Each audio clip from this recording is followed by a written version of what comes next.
I still own a black lace push-up bra from my days as a mistress. Back then, in my early 30s, I was done with relationships. I was tired of falling for men who, the moment they realized I liked them, would tell me to stop because I was suffocating them. Dating a married man who lived thousands of miles away felt different. To him, I was freedom, excitement, and possibility. To me, he was an escape from a hopeless romantic life. If I hadn't felt so lost, I wouldn't have gotten involved. I saw him about 6 times over 5 months. It never felt right. I worried more about his wife than he did, and I was relieved when it ended after I met Liam, the man I would marry 12 years later. Having an affair taught me that it's mostly about creating a bubble of make-believe, filling it with passion. I learned how much time is spent on preparing for sex, bathing, waxing, shopping for lingerie. I also learned that when someone isn't a potential partner, their flaws don't matter. They're someone else's problem. Affairs keep you in a perpetual state of infatuation, always on your best behavior. It's tempting to romanticize that illusion, especially when compared to the messiness of marriage, exhaustion, bills, raising kids, and petty arguments. But affairs don't solve the deeper issues, they only mask the pain. I knew this, and I also knew that affairs could destroy marriages.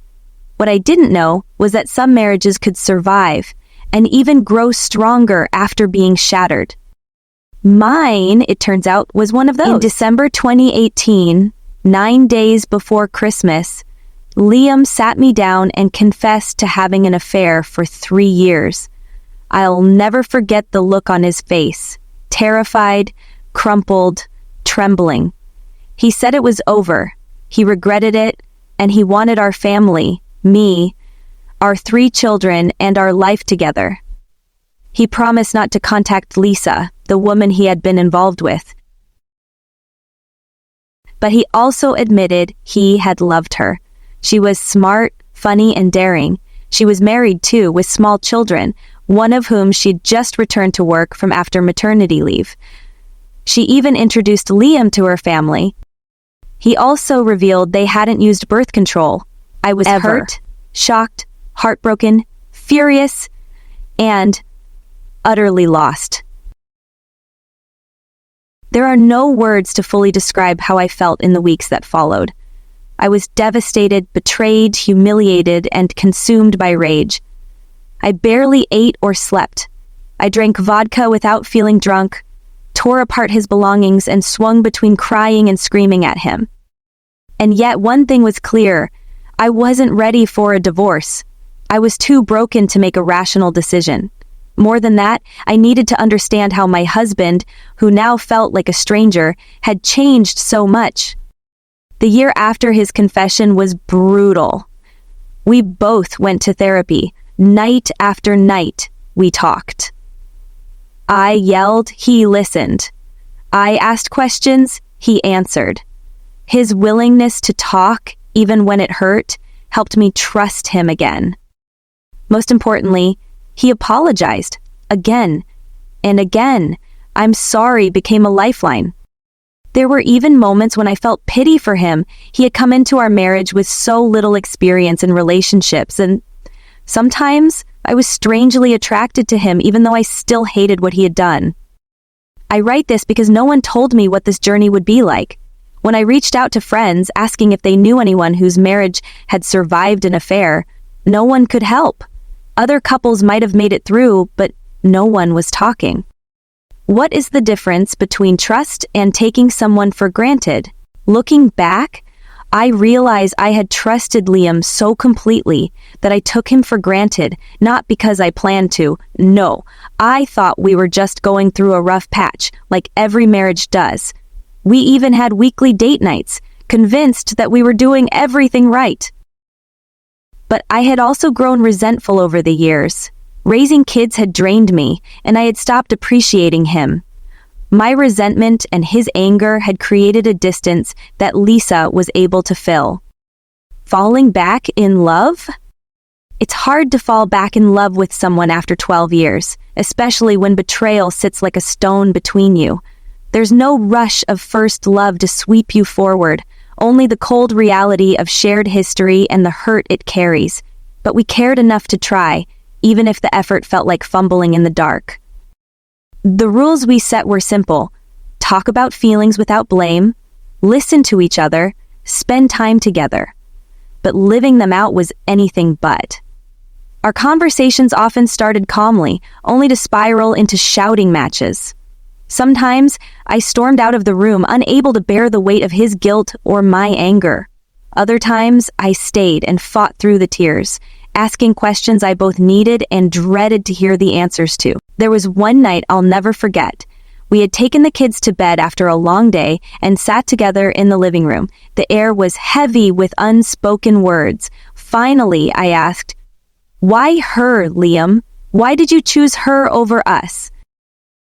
He hesitated, his fingers knotting together, and when he spoke, his voice cracked. "It wasn't about choosing her over you. I was angry at you, at myself, at life. You just made me feel like I wasn't failing." His answer gutted me. It wasn't an excuse, but it felt honest, and for the first time I saw the cracks in him too. The fear, the insecurity, the self-loathing. In that moment, I didn't just hate him. I pitied him. Despite everything, there were glimpses of what we once had. On one of our planned date nights, we went for a hike. The path was steep, and I struggled to keep up. Liam reached out to steady me as I stumbled on a loose rock, and when our hands touched, it sent a jolt through me. It wasn't love, not yet, but it was something. That night, we shared our first genuine laugh in months. And we were trying to make s'mores with the kids in the backyard, and Liam accidentally set a marshmallow on fire. His panicked flailing with the stick made the kids howl with laughter, and for a moment, I forgot my anger. But as the days passed, my emotions swung wildly between hope and despair. One evening, while cleaning up after dinner, I found myself watching him from across the room. He was helping our youngest with her homework, his voice calm and patient. I remembered why I'd fallen in love with him all those years ago. Yet even in those tender moments, the questions lingered. Had he ever gazed at her the way he used to look at me? Did he miss her, even now?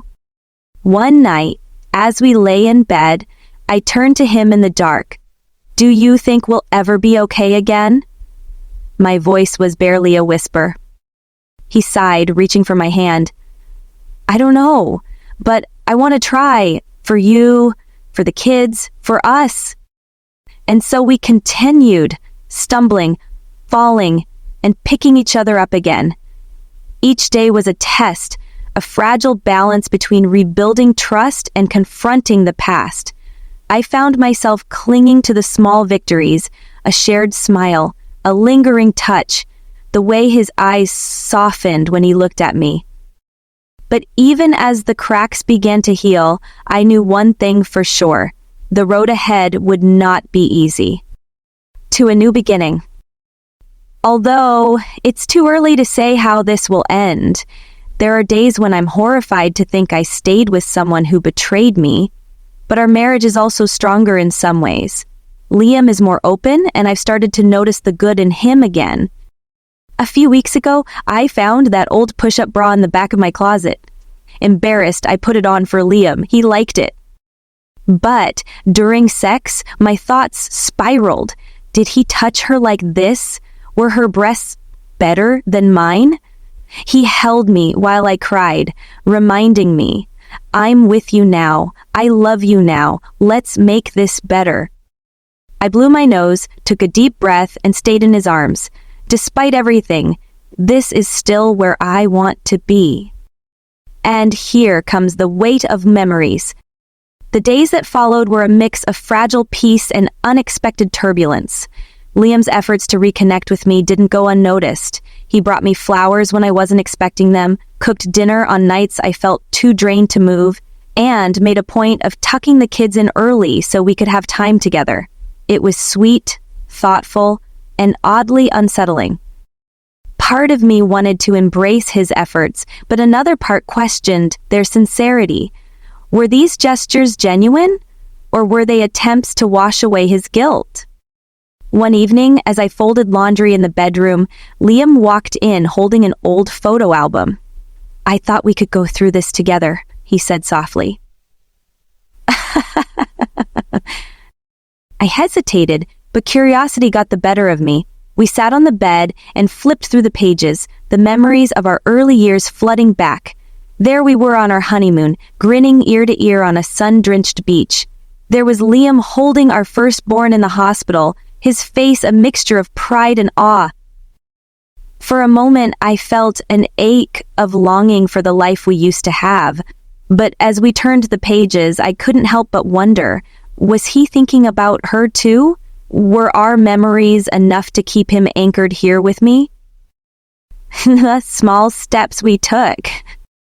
Rebuilding a marriage is like repairing a shipwreck while still at sea. Some days the progress is steady, and you feel like you're moving forward. Other days, the waves crash over you, and you barely manage to stay afloat. One of those storms hit during a quiet family dinner. Our oldest child innocently asked Liam about a work trip, and I froze. My mind raced, wondering if Lisa had been part of those trips. I excused myself and went to the bathroom, gripping the sink as I fought back tears. Liam noticed. Later that night, he sat beside me and said, "I know it's hard. I can't erase what I did, but I'm here now and I'll keep proving that to you." His words, though simple, were steadying. They reminded me that while I couldn't rewrite the past, I had the power to decide the future. When uncertainty again stepped in, some nights I found solace in the ordinary moments, watching a movie together, sharing a glass of wine, or lying in bed listening to the soft rhythm of his breathing. Other nights, I wrestled with my demons, unable to silence the questions that gnawed at me. Did he still dream about her? Did he ever compare me to her? One night, I found myself alone in the living room, staring at the flickering flames in the fireplace. Liam came in and sat beside me. He didn't speak, just wrapped his arms around me, and we sat like that for a long time. As the fire burned low, he finally whispered, "I wish I could undo it all, but I can't. All I can do is love you now and hope you'll let me." I didn't answer right away. Instead, I leaned my head against his chest, listening to the steady beat of his heart.